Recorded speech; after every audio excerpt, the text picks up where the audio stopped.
നമുക്കിനിപ്പം French nails എങ്ങനെ ചെയ്യാമെന്ന് നോക്കാം. അതിനായി നമുക്ക് വൈറ്റ് നെയിൽ പോളിഷ് എടുക്കാം. ഇതിപ്പോൾ ക്ലാരിറ്റി കുറവായത് പുറത്ത് വെച്ചെടുത്തതാണ്.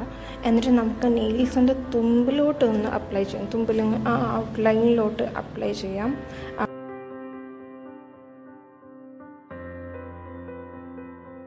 ക്ലിയർ ആയിട്ടുള്ള നെയിൽ മൊത്തത്തിൽ കോട്ട് ചെയ്തെടുക്കാം. നമ്മൾ വൈറ്റ് നെയിൽ പോളിഷ് അപ്ലൈ ചെയ്ത സ്ഥലത്തും അതിൻ്റെ മുകളിൽ മൊത്തത്തിലൊന്ന് കോട്ട് ചെയ്ത് ഗ്ലൈഡ് ചെയ്തെടുക്കാം. ഓക്കെ, അപ്പോൾ നല്ലൊരു ഷൈന് കിട്ടാനാണ്.